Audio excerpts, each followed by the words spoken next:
Yeah. Oh, we're kicking now? We're doing a kicking now? We're doing the low kicks now? Ooh. Oh, shit. Okay. Oh! Whoa, whoa, whoa. Oh! I did. Yeah, it is. Brother Nate. Oh, yeah, it goes. Hell yeah. That's a $1,000 joint right there. What is that? $2,000. Excuse me. Is that the most expensive blunt you ever tried? Burn my hand. Oh my God. My son knows how to do it up, huh? Yeah, you did a great job. 2.5 in one glove. I seen it though. Oh, here you go. Boxing only, no kicking, Nate. Ooh. Ooh.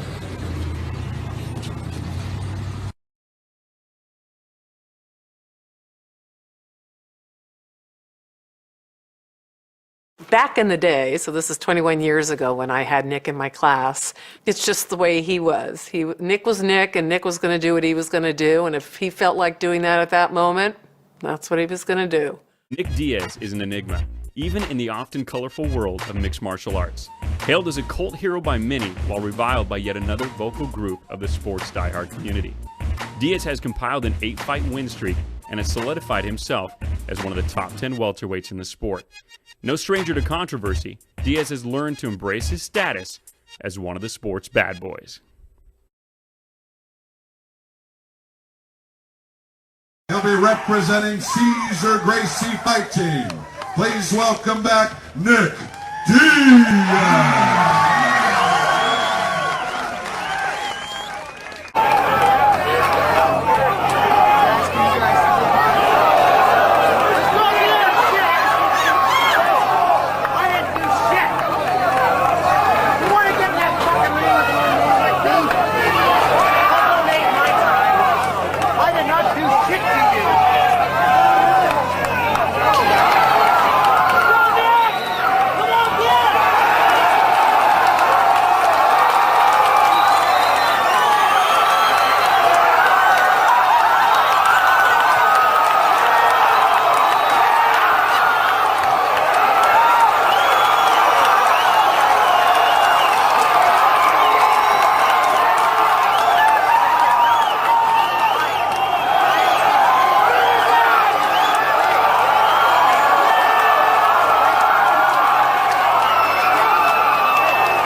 I'm the most well-rounded fighter in the world. In order to love fighting, I have to hate it. You're forcing yourself over that line, over that limit. But once they say go, it's go. I'm just a different athlete, that's all. We'll see what happens. That's a nice thought, you know, right? Go out there and throw some kicks and some elbows and win the fight. Can you get that stuff off when you're running backwards? It doesn't work like that. I'm gonna win, just the way it is.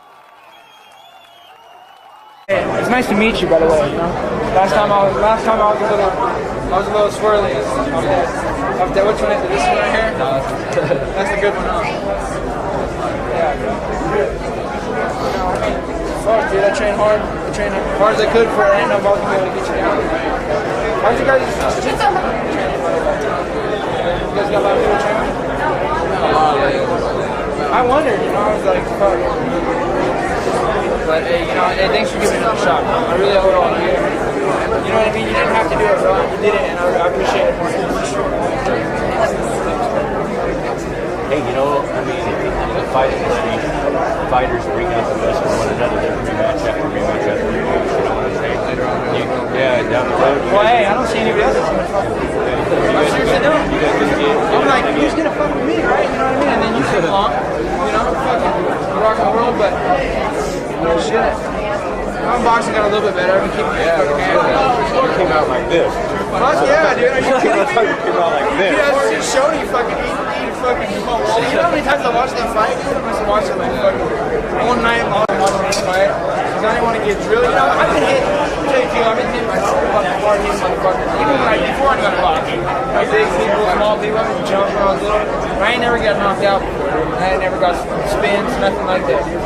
All I know is I'm missing sections of that fucking mat. I'm kicking them out. But I guess it can happen to anybody, you know. What's his name got knocked out too? He said he ain't never been knocked out. What was that? Hannibal. He got the fuck knocked out. He's right in this where he's standing. Tell your mama said hi too, bro. She's waving to me earlier. Nice to meet you. We'll be in touch, man.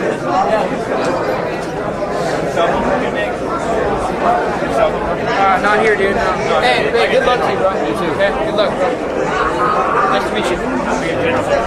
I'm just happy to be fighting here, so that I can, let everybody know that, the people here, if they want to come train, that we're on Florida Street off El Dorado, Pacific Coast Martial Arts. Monday through Friday around 7:30, 8 o'clock. When all the advanced class shows up, and we've got kids classes, from 4 o'clock, to 6 o'clock, and we've got a beginner class to 6 to 7:30.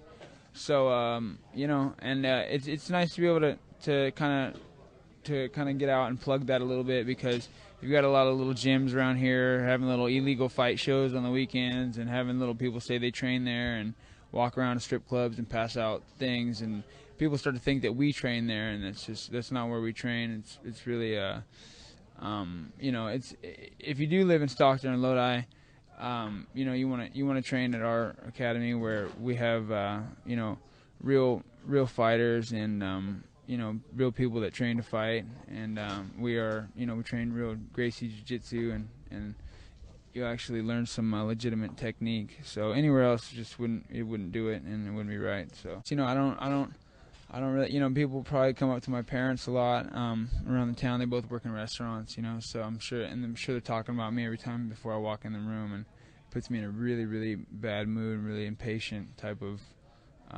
it's not good. I really wish I could get away with everybody in my family not knowing that I do this. Of course, it's just about, impossible nowadays. It's so mainstream, and then, it's even a little bit worse that I'm here in Stockton, and everybody's probably reminding everybody that this fight's going on. I mean, it's just really a big thing here, because CBS Stockton doesn't, CBS and Stockton on the same television. Stockton doesn't go on TV, so it's pretty crazy. But it is cool that now that it is, I get to be right there to represent. I'm not the one that antagonizes, stuff like that. I don't try to get in fights on the street or whatever. But if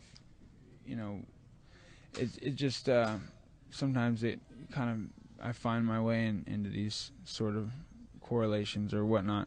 But like I said earlier, as far as proving something to the world, I don't really have anything to prove to the world. I've already beat the number one ranked fighter in the world. I've already accomplished my goal in life, which was pretty much to make it into that Pride show and beat the Pride champion, and that's the at that point in time in my life, that was the most legitimate thing I could possibly imagine. So now it's just basically about making a payday. If I could take a couple titles, if I can take the title, that'd be also a dream come true. But again, I don't have anything to prove to the world. It's just, I'm really happy to be, have this job and be, feeling great and professional fighter and all, and just want to keep it rolling good and contribute to my brother, my family, and my team, Cesar Gracie, and my teammates, and Jake Shields and Gilbert Melendez, for being such great teammates and training partners. So basically, if you live here and you train here at Stockton, Lodi, then you're not with us, you're against us. So you got to get right and come to the right school. People want to take that, how they see me, and then they think they know me, and I say, hey, it's all part of the show, and it's all part of the strategy, which is part of the show. Yeah. So, I'm not a criminal. You know what I mean? I think they look at me like I'm some killer, and I'm just like, that's what I need. That's what I need to portray to my adversary, that I'm gonna fucking kill you. So that's just an extra technique that we're gonna add to the mix. See, once you've been doing this for long enough, you can start to see things for what they really are, more so instead of somebody like I'm not playing games. I'm trying to win the fight as quick as I can, the best way I can. I'm not in a hurry. I'm not in a panic to win. And, that wouldn't help things. So I just do what I got to do. I try to use good judgment. And but these guys, they don't want to lose. You know what I mean? So that's what happens. That's what it ends up looking like. I'm not stronger than these guys. And even if I was, I don't think I'm going to try to pick them up and slam them down and finish, because if you miss, you don't win, and I don't do that. I don't go out there like how, I don't go out trying to knock anybody out. You don't do that. You go out there and work, and then if you worked hard enough in training, you go out there and you work them good, then maybe you get the knockout, maybe you get the tap out. I just knew that, that hard work had to pay off somewhere. I knew that I did the right type of training, and I got to be able to put my faith in the technical aspect of this, not just on the stronger fighter or the luck or I don't know, what have you. I train with better people. I always have. I don't dodge anybody. When it comes and set up sparring, we could probably set up some sparring and get it done. I don't like to think that I don't hit hard. I don't like people to think that I don't hit hard. And I don't especially like getting punched myself. So I don't go swinging wild out there. You know what I mean? That wouldn't make my coach happy. I don't think that would benefit anybody. So I just try to set it up with punches, and I don't go out there trying to knock them out. I try to, I go out there and work, and then, I work hard, and sometimes you get the knockout. Training's always the hardest part, but there's no fight that's ever could be 15-minute fight. It can never be as hard as something like that. Xterra Championships in Tahoe. It's a high altitude, and you got to train for that. You got to pre-ride the course or something. It's not. Go try to do it. I want to see some MMA fighter try to ride the whole Flume Trail, and especially give him a time limit. Have him stop every with a camera, and you get to take his pictures. You're going to too, and then after that, you probably won't ever do it again. So it takes a long time. Making weed illegal is a little bit paranoid, don't you think? It's like saying God made a mistake. You know what I mean? It's like you've got the whole world and the earth and all its holy creations, right? And God's like, look at my whole world and all its holy ways. He's like, oh my me, oh shit, I left weed in here. Yeah, right. He's like, I left weed in here. Shouldn't have smoked that joint on the third day. You know what I mean? Like, what the fuck? You think he forgot or something? Just looking at it from a religious point of view, or anything, or something like that, and then it's like, oh, fuck, now he's got to create Republicans or something, right, or whatnot.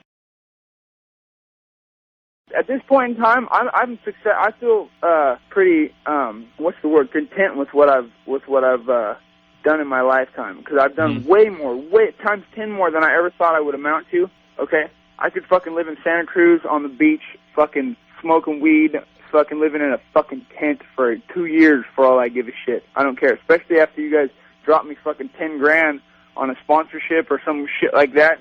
I'll hold on to that for a couple of years and fucking eat some organic food, fucking chilling on the side of a road. I don't give a fuck. As long as they'll let me, I will fucking whoop people's asses, and I will live off it, and I will get paid for it, and I will do it for the good of mankind. I'll do it for the good of my family. I'll do it for the good, you know what I mean?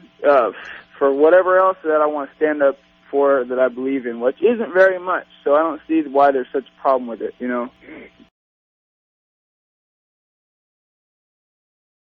Half of my career I've been, in my early 20s. And when I was in my early 20s, I wasn't well-traveled. I didn't go to college. I did jiu-jitsu and I taught class. I only talked to people that do what I do, and where I live, it's like, I had a bunch of jiu-jitsu bums, and here and there you had some, more sophisticated type of people in and out, but they're there to learn from me. I'm not learning much from them, and they don't have a lot of advice for me, and the stuff that they know about isn't really going to help me out. If I can learn about whatever sort of business that they're in, that's great. I do, but it's, like I said, people who do what I do, though, they don't stay in Stockton. There's just not a lot of successful people that do anything like what I do that stay in Stockton.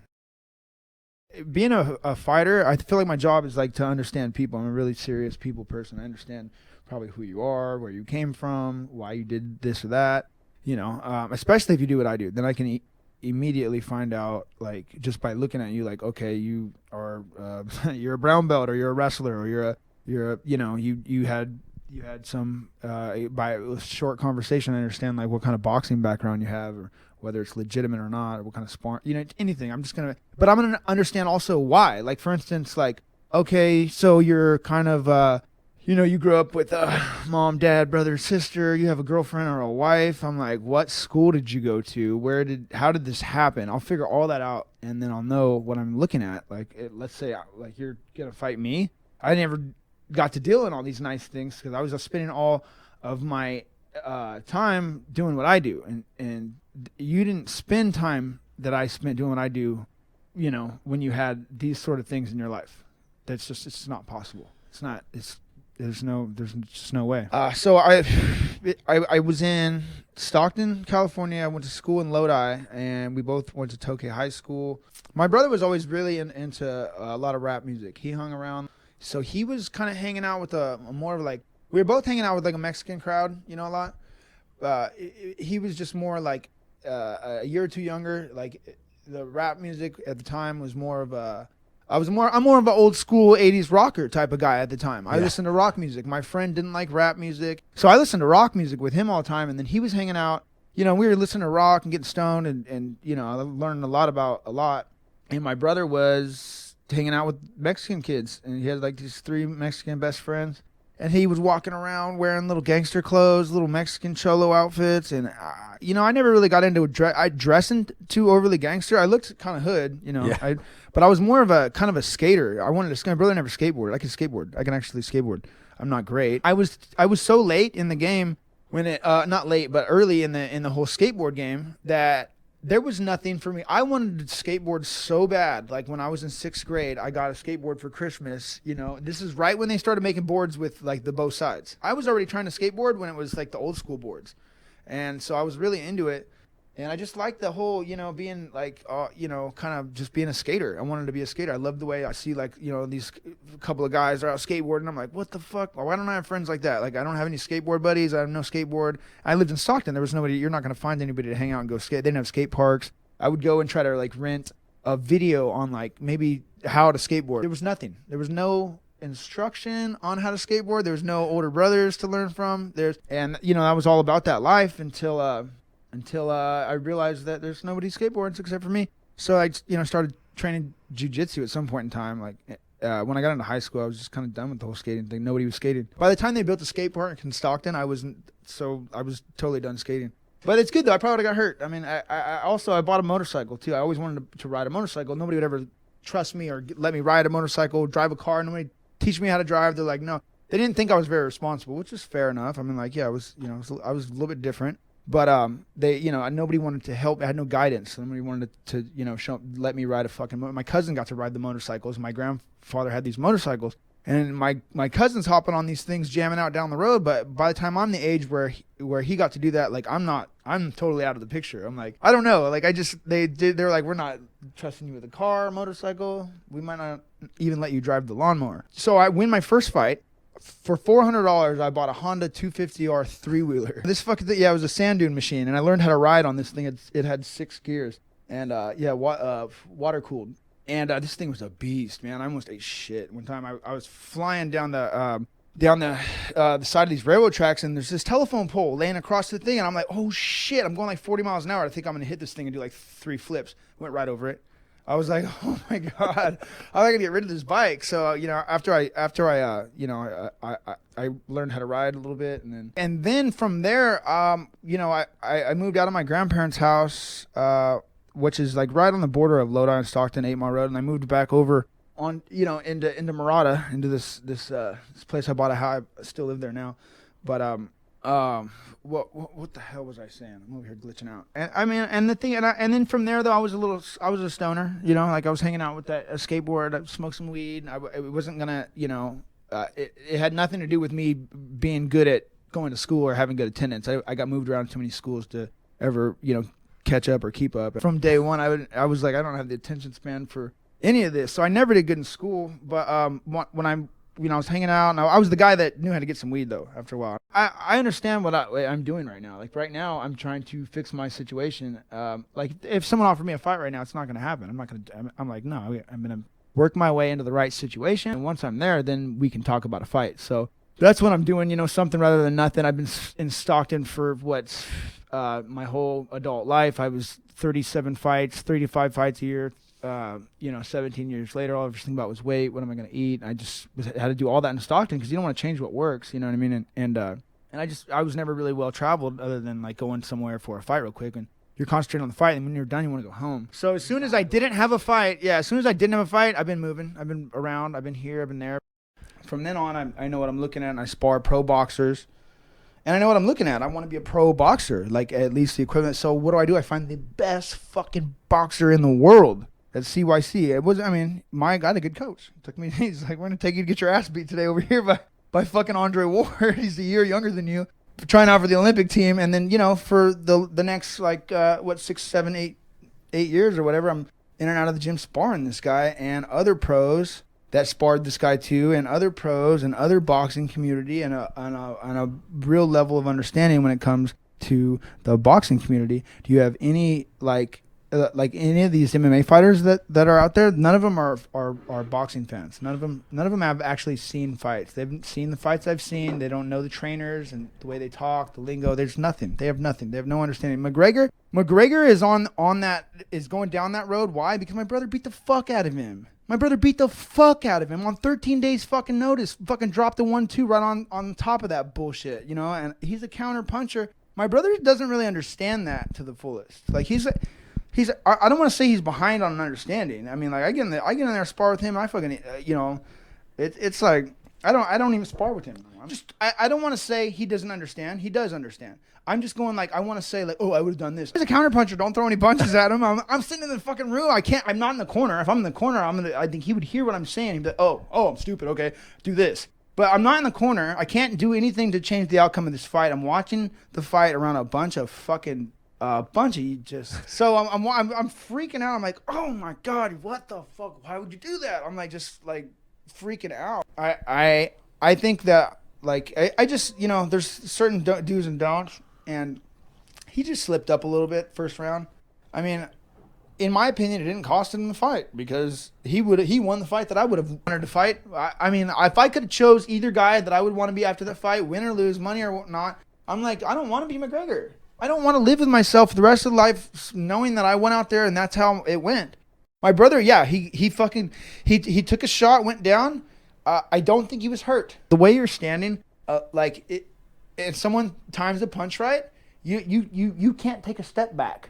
And when you do get hit and it turns you all the way around, you don't want to turn back into more punches. You sit your fucking ass on the ground.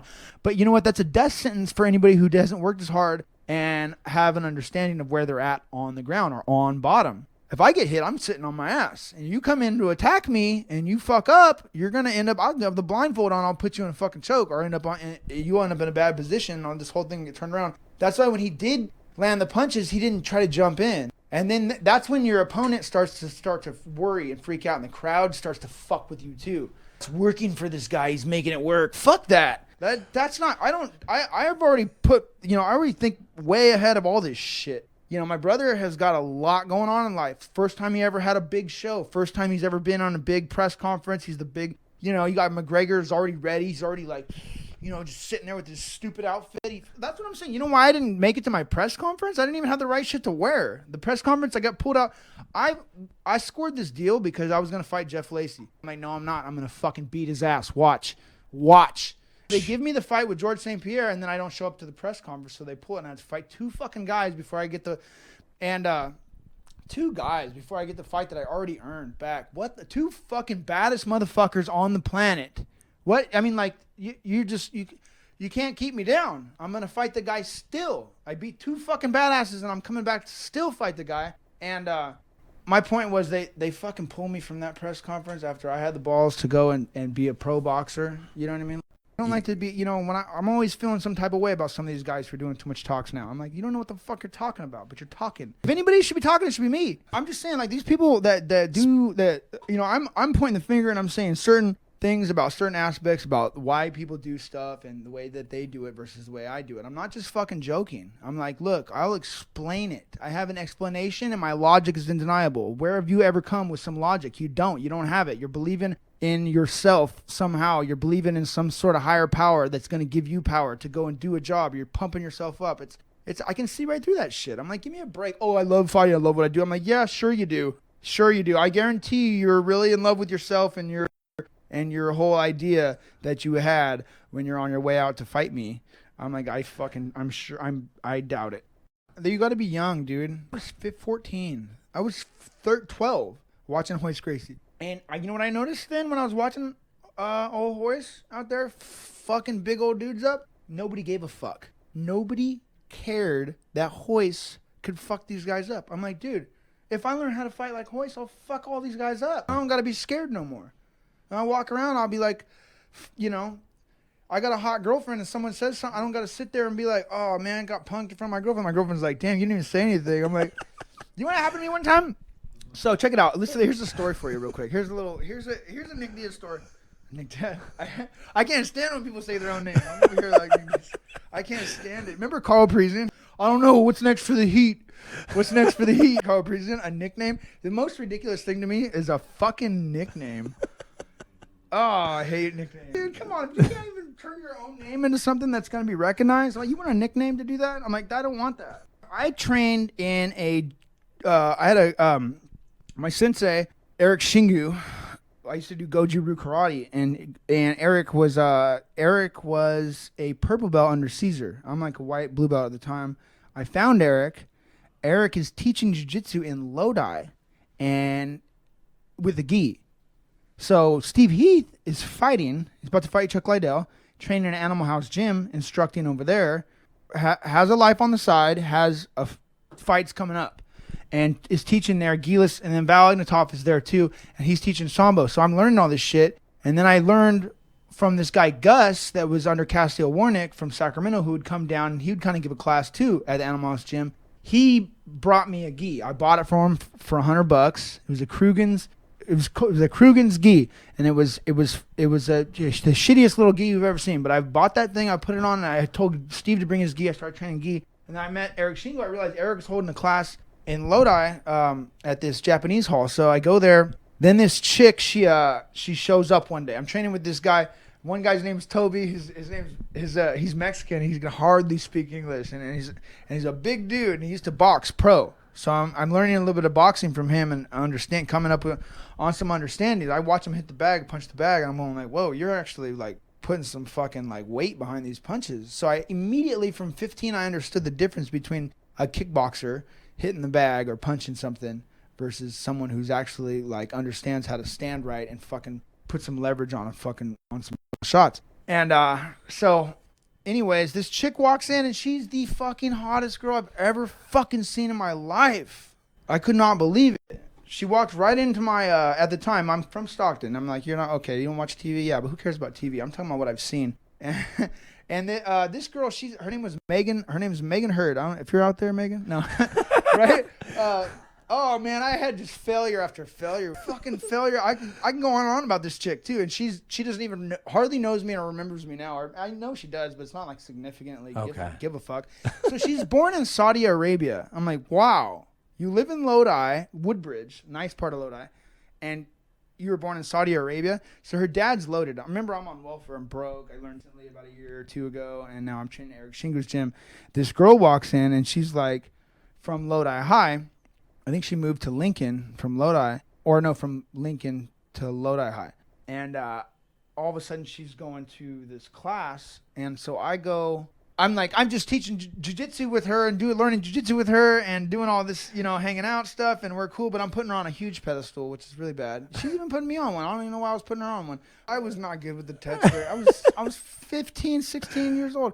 So, so check this out. So I go to a fight with this chick. This chick one day, she's like, let's go to this fight show. I'm like, let's go. I want to go to the fight, and I get her into wanting to go to the fight. So she's gonna drive me. I don't have a fucking car or a license, but she does. Yeah. So she picks me up in her white Tahoe, and we drive all the way to bumfuck Oroville or somewhere where they're having a King of the Cage, and Rampage is there, right? So these are the same reasons why initially I started learning how to fight and wanting to be able to fight, is so like I'd be able to say something like, you know, when in this sort of a situation. So we go into Burger King.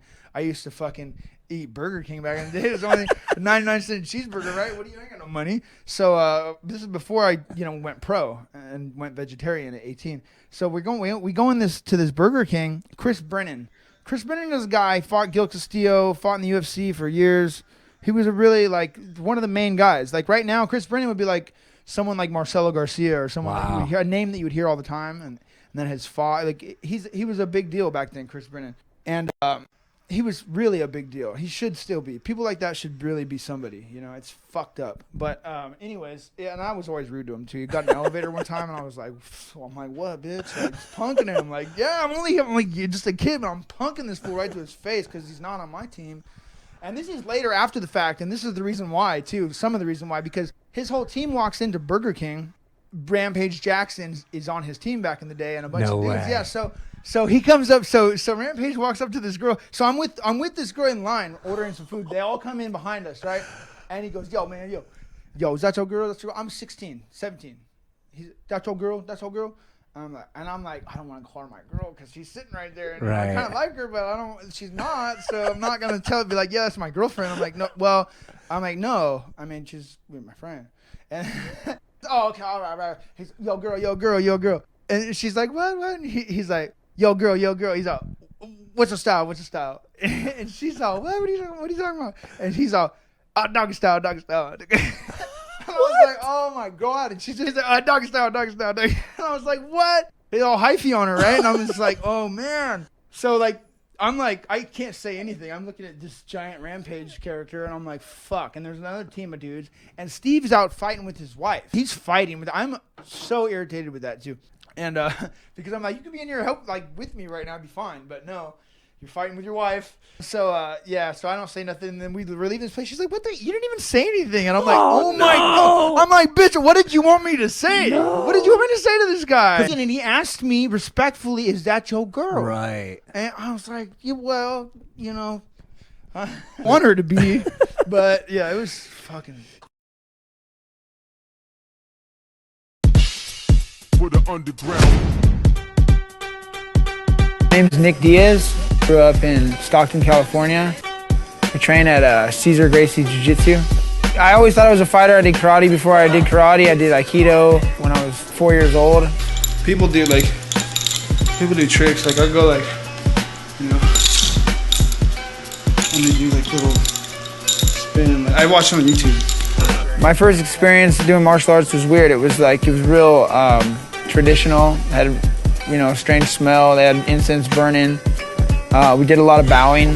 There was a lot of path of least resistance and go with the flow. So it was Aikido, you know. It was a lot of wrist locks and some really good stuff for when you're at a young age, I thought. Do you think your interest in martial arts, traditional martial arts, and stuff like this, makes you a better MMA fighter? I think it keeps me busy, keeps me motivated. Like I want to do a little bit of this, and then you know, it's motivating. Like let's say a normal day and I just was screwing around like that, right? You know, and then now I'd probably be ready to go to the gym. I remember my first day at Cesar Gracie Jiu-Jitsu. Eric Shingu and Steve Heath brought me in, and I trained with George Alber and Mauricio Machado, and he armbarred the shit out of me. About broke my arm, popped it real good, and I had Cesar on the side going slow, you know, talking gibberish to him. I couldn't understand what he was saying, telling him not to break my arm in Portuguese. Well, when he first came in, I just saw some potential with this kid, and usually you don't see potential right away, you know, because that takes over time. But this guy came in, and it was just had something about him, you know, and it was picked up by a couple different people, not just me, you know. This guy just really thought about, when you would teach him a move, he really thought about it, you know, and he really tried to employ it during training, and he just kind of was a natural at that, so he studied it. Smart guy. I was always for Gracie Jiu-Jitsu. Once I saw the UFC and I understood like how it worked with the smaller guy and the bigger guy, and that's when I became conscious of the fact that you can actually learn, you know, how to fight. Like it's not just about being tough and like, you know, who's tougher or stronger or faster too. I can actually learn how to, you know, manipulate the situation. And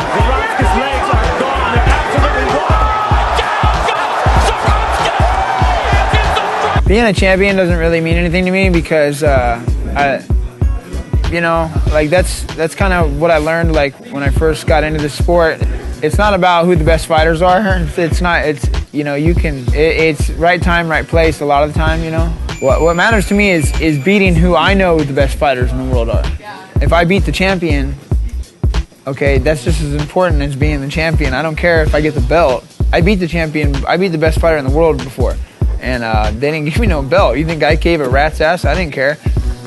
You know, and that's the same with if I could fight George St. Pierre, you know, I'm sure I'd win that fight, you know. And I don't care if I don't get the belt. Not everybody can say they'll whoop Floyd Mayweather, but I'm telling you, hey Floyd, I'll whoop your ass.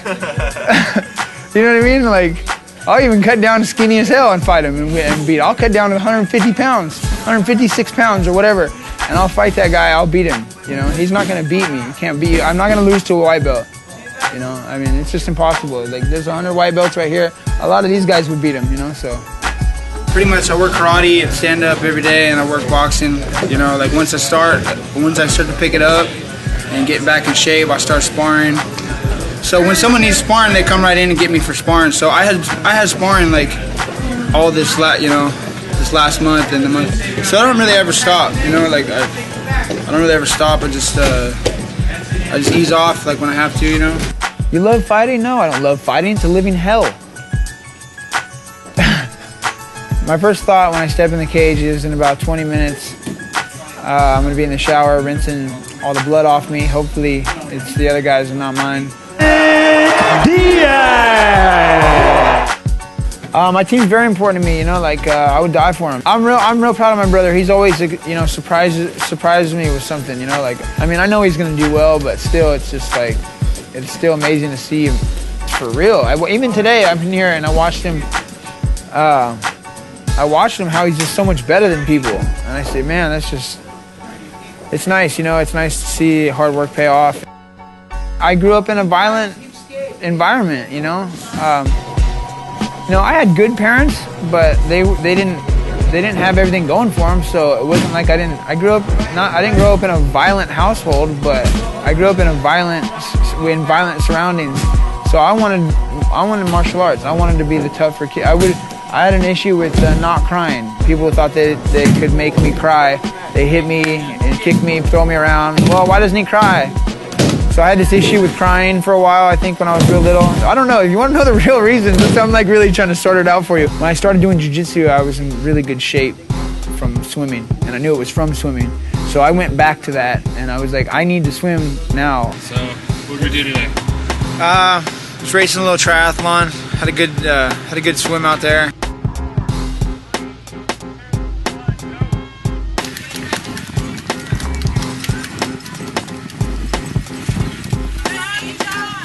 Had a good first half of the bike, and then I flatted like right before the turnaround. Now, on account of mixed martial arts, I've been racing out here for conditioning for about 7 years now.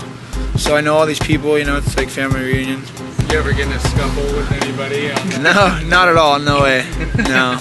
I'm a good sport. I'm a good sport. Honestly, it might not seem like it mixed. I don't know MMA. I don't know if it does or doesn't, but I'm a pretty good sport. You know, and I'm not too competitive here. I mean, I fight, so if we don't want to get into a fight, we're just racing. You know, if they paid me to race triathlon as much as they pay me to fight, I probably wouldn't fight. To be honest. Nick Diaz, ladies and gentlemen, Stockton, California, the 209, Nick Diaz.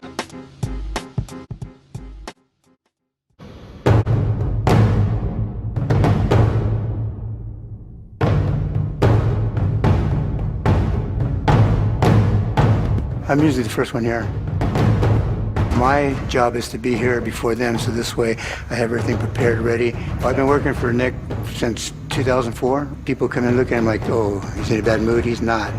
He's just focused and serious like any other fighter, and he wants it. I mean, on the street, he'll take his shirt off his back for you, but in the ring, in the cage, he's an animal. It's an interesting conundrum that Nick is in, because he truly doesn't enjoy hurting people. He doesn't want to be the guy that's beating up other people. He doesn't think it's fun, but he does know that that's his job, to win fights. You got to understand, he's seen it all, and he's fought the toughest guys in life and in the cage. Back in the day, so this is 21 years ago when I had Nick in my class, it's just the way he was. Nick was Nick, and Nick was going to do what he was going to do, and if he felt like doing that at that moment, that's what he was going to do. I pulled the fire alarm in her class.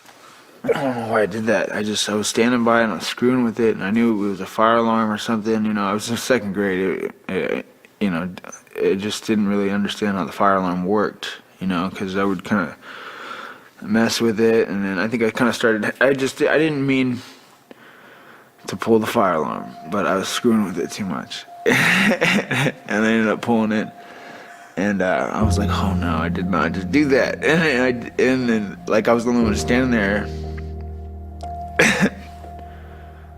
I'm like, it went down.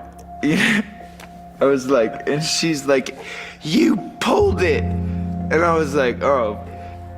It was bad. It didn't surprise me. It was like, oh, Nick. Since all of this, I looked on YouTube, and I've seen some videos of him because I haven't seen him since he was a kid. He's the exact same. He doesn't make eye contact. He talks very slow and deliberate, takes a breath between words. I mean, when I saw him on that video, he was the exact same kid. I had a hard time. I moved around schools a little bit. One school has got one type of people, and then another school has got another type of people. So I got to learn a lot about people, I think, on account of that. I don't know how much I learned in school, but I did get to learn a lot about different types of people. Going to a school where it's not so hard, I really stood out as like a hardcore guy when I'm not so hardcore in a hardcore school. So it was just no fitting in anywhere. What happened was, you know, I ended up in these confrontations all the time because I was gonna fight with this kid, and all his friends were like, "Hey, well, you're gonna fight this guy. You're gonna fight Justin. You're gonna." And I'd be like, "Hey, f you," you know what I mean? Because they think it's funny, or they're talking, or someone will come up and be like, "Yeah, you're gonna fight Justin Acello. He's gonna whoop your ass," and I'd be like, "Yeah. You, I'm gonna whoop your ass," and then next thing you know, oh, you with that dude, you mess with that dude, now you're gonna, this is so and so now I got problems with this dude, I got problems with this dude. So I'm just, high school was hard time. High school was hard times.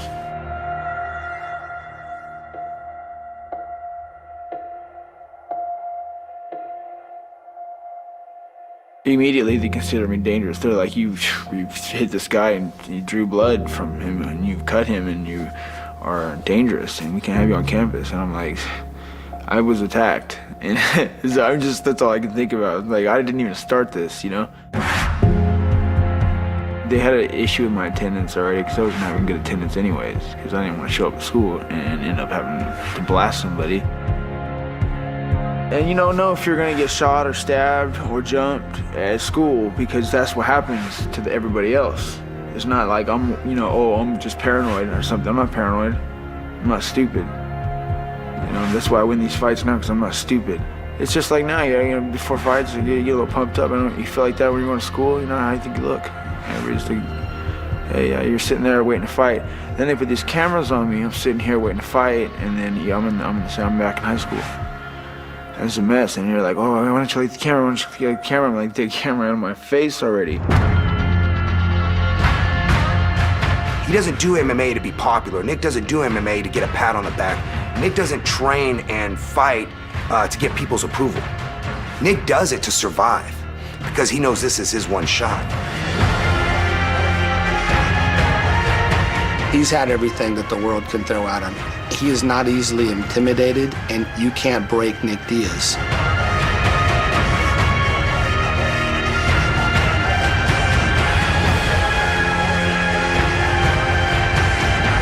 Sometimes he gets upset. When you ask me why he gets upset, it's his inability to express himself verbally. That's why he's a fighter. But when he gets in that ring, he's a poet. He's a poet in motion.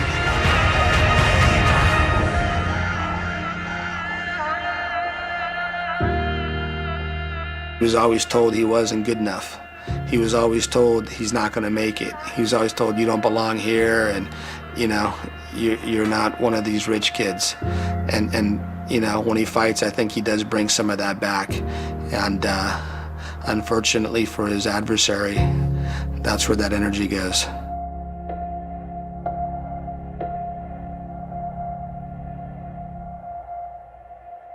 Nick would take on anybody and anything at any time, you know. You didn't get the best yet. Tomorrow you better be ready to do it again.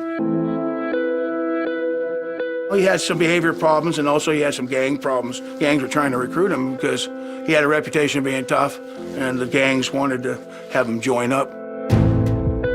He wanted to better himself, I could see that. When he didn't do his work, he'd have to do a few push-ups.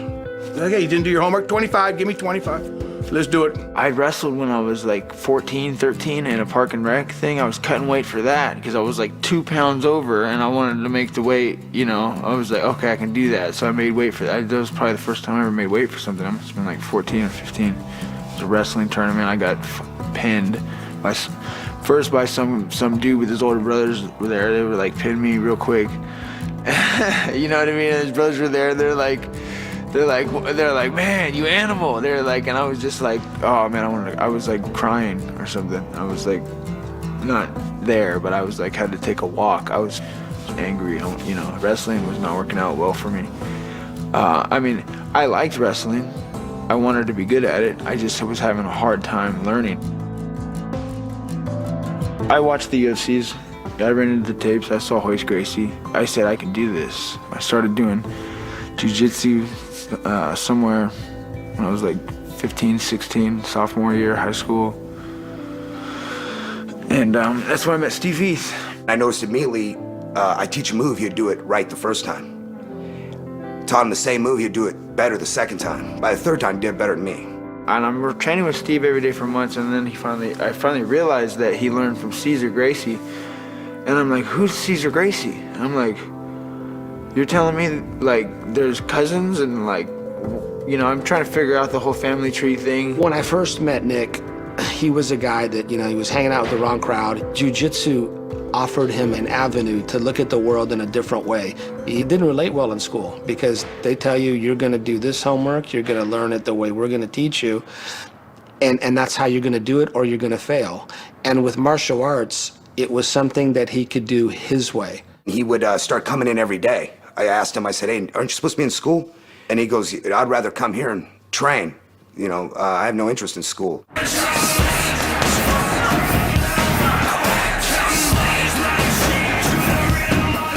In order to love fighting, I have to hate it.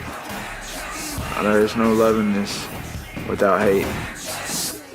You gotta love it so you want it so bad that you're pushing yourself to those limits to where you just simply hate it. And if you ain't there to where you hate it, then good luck trying to love this.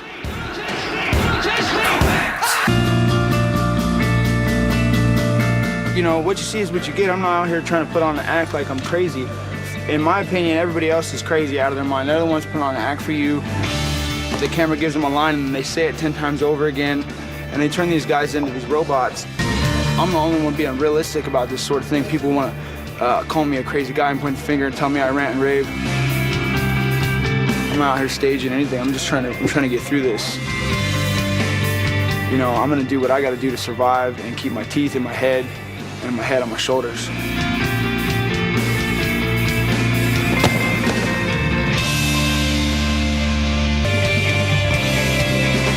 This isn't a joke. I'm not staging a little act. This is not for fun. This is not a side thing. This is fighting.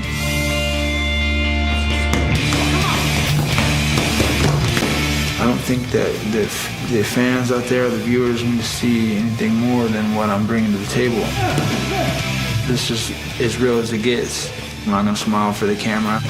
That would be crazy to start believing in myself and thinking, oh yeah, I'm the biggest part of the show and all happy me and everybody loves me and I'm the superstar. That's crazy. That's some right there. That's the last thing I'm gonna believe. All I'm gonna believe is I'm coming to whoop somebody's ass.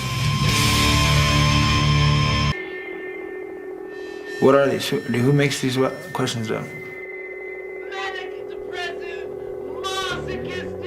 These questions are. Seriously? This is not, like, what are these? These are all tricks. This is all, like...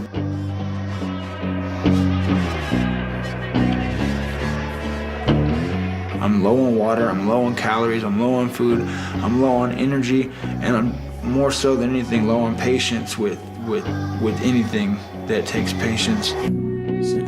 If you ask me something stupid, then I'm gonna answer it with something stupid, and if I hear myself talk something stupid and I'm really pissed off, depressed, and bent out of shape about it, I might throw a fucking really serious fit for no fucking reason.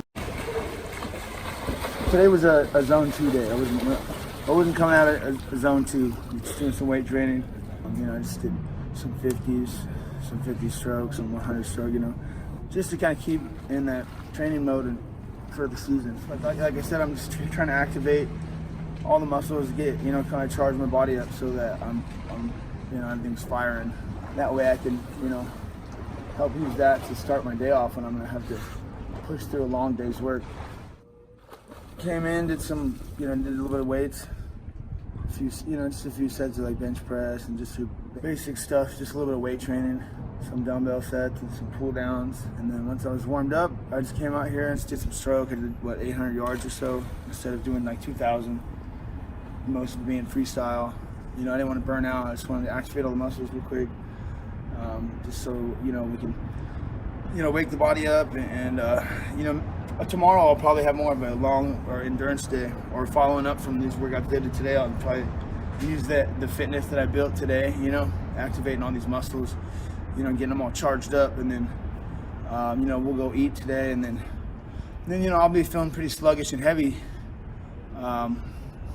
you know, the next couple of days probably from this and from the calories I take in.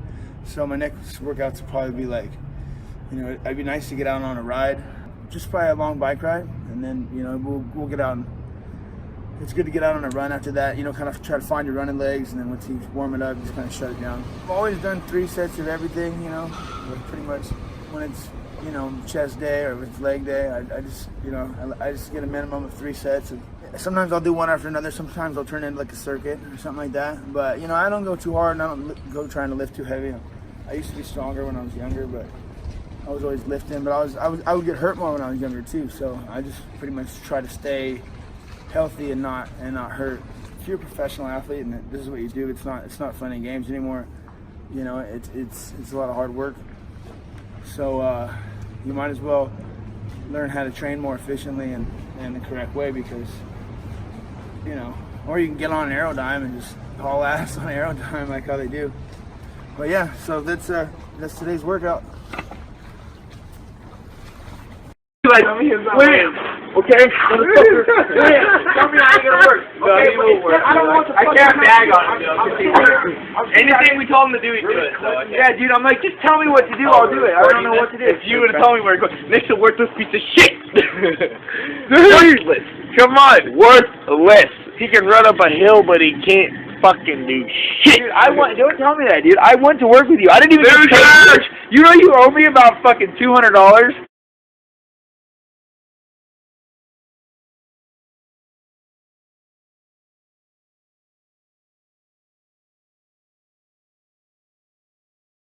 It